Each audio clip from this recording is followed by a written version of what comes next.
Terus ini Mas, penting nggak, perlukah kita ini untuk menghormati dan mengingat leluhur? Ya sangat penting. Manfaatnya Mas apa?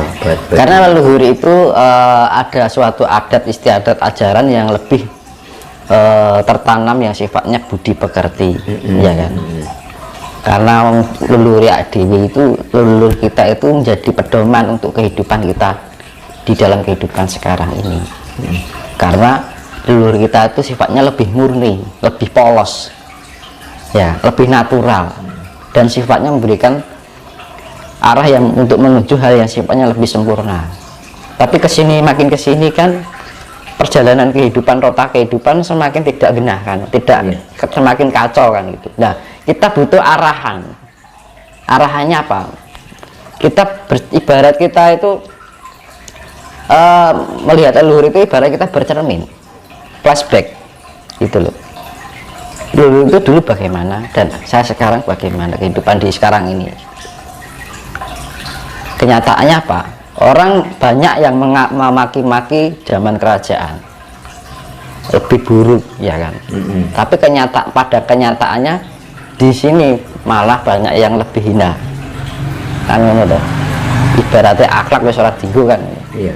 Anu rosak karepe dhewe, mikirnya untung, memikirkan ya sekarang kan yang dipikirkan untungnya sendiri, ya, sifat kapitalisme, individualisme. Nah, sifat kapitalisme dari mana? Apa Jawa ngajari kapitalisme? Enggak. Apa orang Jawa mengajarkan individualisme? Enggak. Ada sifat gotong royong kan, ngono, tepo saliro. Apa orang Jawa mengajarkan imperialisme? Juga enggak. Orang Jawa kira seneng menjajah orang, ya kan? Imperialisme kan sifatnya penjajahan yang secara nggak langsung. Terus hedonisme juga bukan budaya orang Jawa. Apa wong Jawa ki sifatnya narimo ing pandum. Akeh sithike peparinge Gusti ya kudu ditampa. Lega lan lira kan.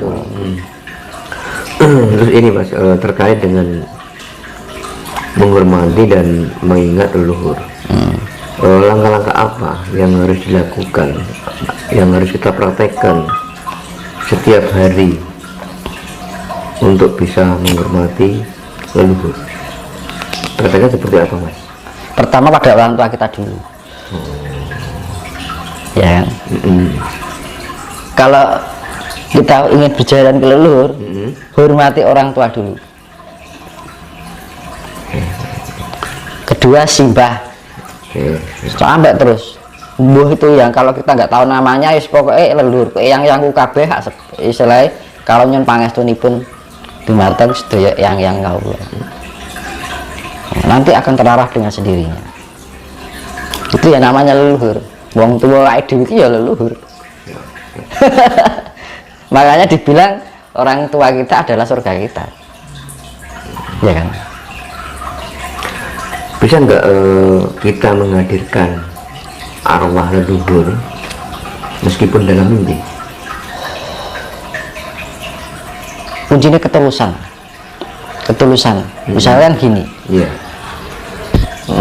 kita pakai nurani, sentuhan hati nurani yang sifatnya tulus itu, kita berdoa.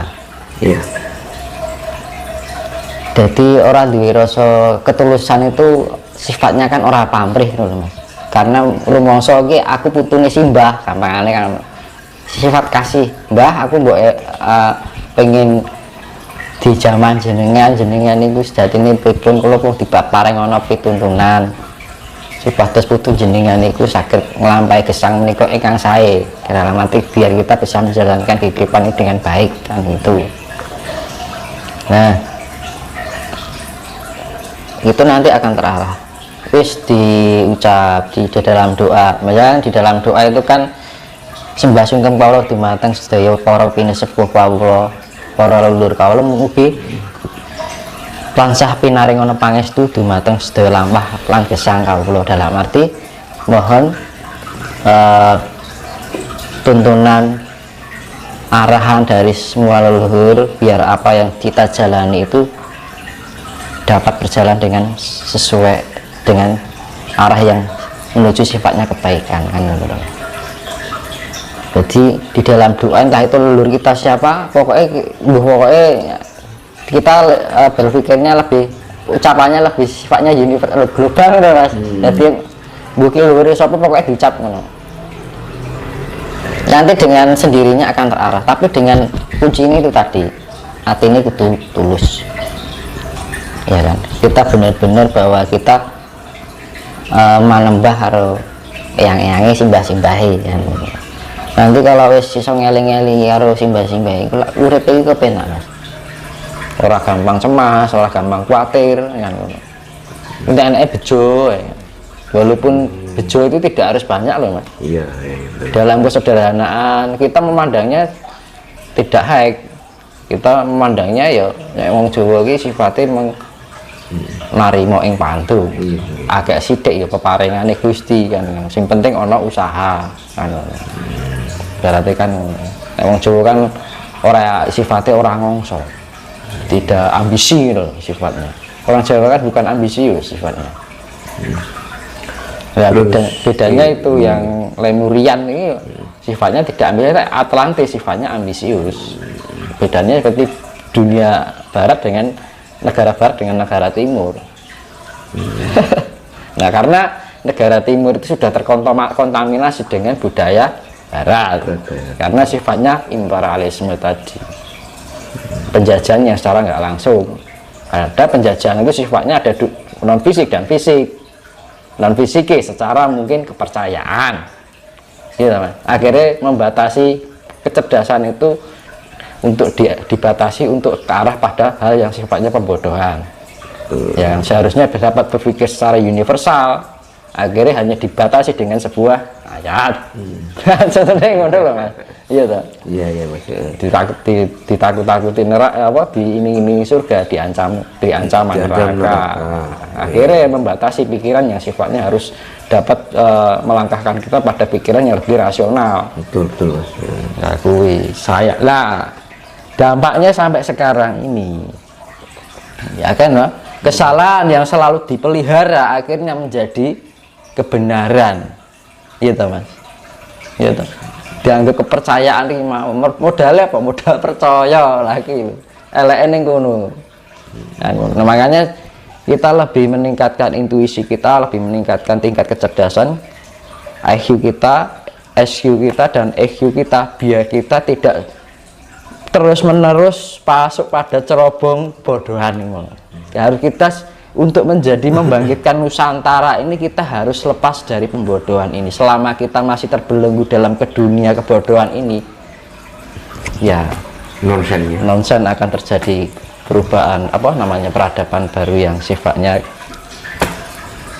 akan menjadi mercusuar dunia. Kuncinya kepada diri sendiri, lebih meningkatkan tingkat kecerdasan intelektual, spiritual, emosional. Kalau kita ininya baik, emosinya kita juga baik kok. Otomatis Mas. Kalau kita emosionalnya masih ngalor ngidul, masih terbawa situasi, keadaan, gini sedikit baper, terus sedikit ini kaget, kena sedikit amarah, berarti ininya belum bagus. Tapi kalau ini dan ini sudah bagus, dia tidak mudah terkontaminasi yang sifatnya membodohi. Nah itu. Terus ini Mas, yang perlu kita tanyakan Mas. Tadi Mas Jinus kan mengatakan bahwa EQ terus SQ, EQ harus seimbang. Jadi harus ditingkatkan. Bagi orang ini awam, saling melengkapi. Jadi ini dan ini hasilnya di ini. Bagi orang awam seperti kita ini, bagaimana cara mensinkronisasikan dari ketiga elemen tadi? Nah itu meditasi. Di jalan keiningan kita olah cipta. Olah cipta itu kan ibaratnya hidup ini kan penuh dengan teka-teki, Mas. Iya kan?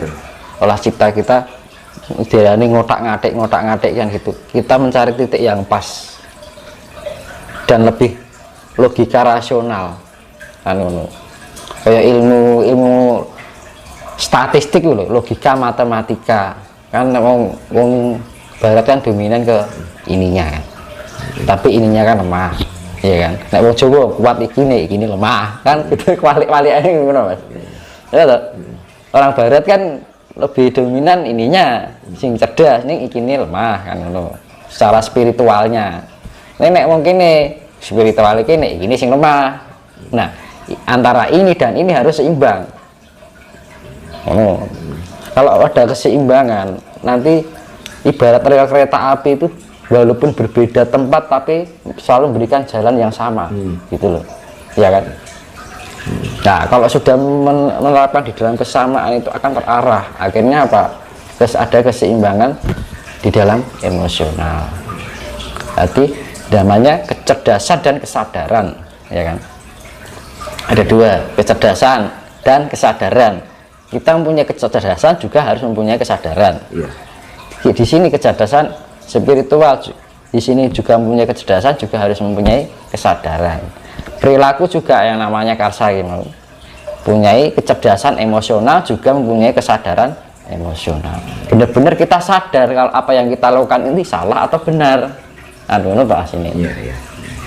Nyata atau semu, iya atau tidak kan ngono, benar atau salah kan ngono sini. Jadi sifatnya real, bener jejak jujur kan ngono. Nah itu konsep yang namanya Trisula Weda lah itu, pemelihara pencipta, pemelihara, penyempurna atau pelebur kan ngono. Brahma, Wisnu, Siwa, cipta, rasa, karsa, IQ, SQ, EQ kan ngono kuwi.